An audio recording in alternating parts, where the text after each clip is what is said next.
There's a line in America. You can't see it, nobody marks it on a map, but millions of people are living right on top of it, and one wrong step sends everything collapsing. It's called the kill line. And the terrifying part? You might already be on it.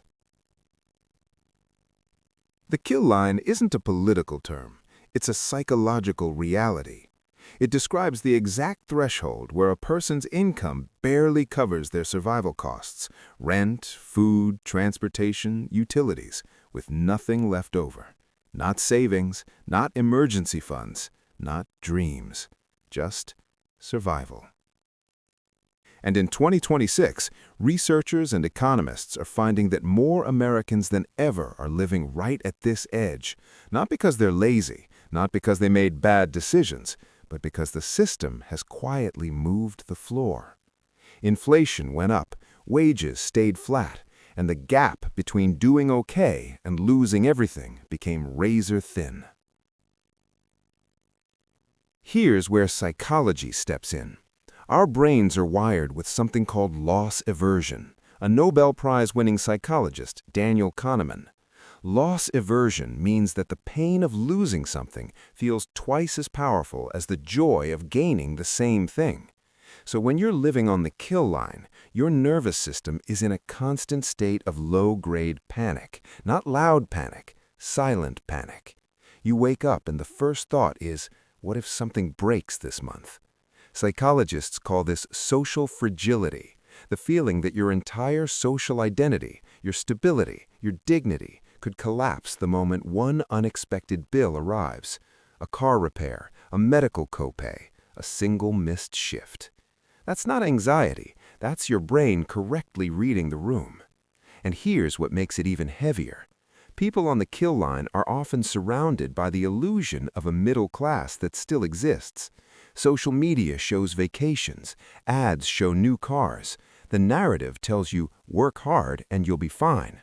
But the math doesn't add up anymore, and your nervous system knows it. For decades, the American dream was built on a promise. If you work hard, you move up. But somewhere between the 2008 financial crash, the pandemic, the student loan crisis, and the housing bubble of the 2020s, that ladder got pulled up. Gen Z entered adulthood into a world where a starter home costs what a mansion used to cost. A college degree no longer guarantees stable employment. Gig work replaced benefits, contracts replaced careers, algorithms replaced job security.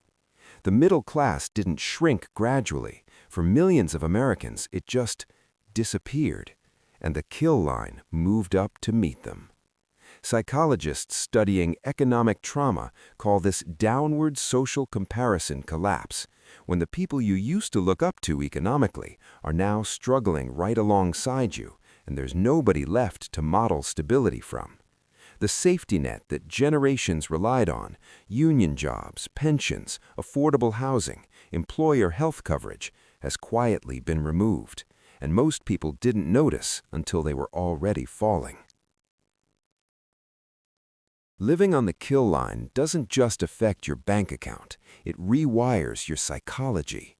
Research shows that chronic financial stress shrinks your capacity for long-term thinking. Your brain, under constant survival pressure, becomes hyper-focused on the immediate threat. Planning for the future feels impossible when the present feels like an emergency. This is called scarcity mindset, a cognitive tunnel vision where financial stress consumes so much mental bandwidth that decision-making, creativity, and emotional regulation all start to break down. People on the kill line aren't failing at life. Their brains are doing exactly what brains are designed to do: survive the next 24 hours. The problem is that a 21st century economy is demanding 40-year financial planning from people who are psychologically living moment to moment.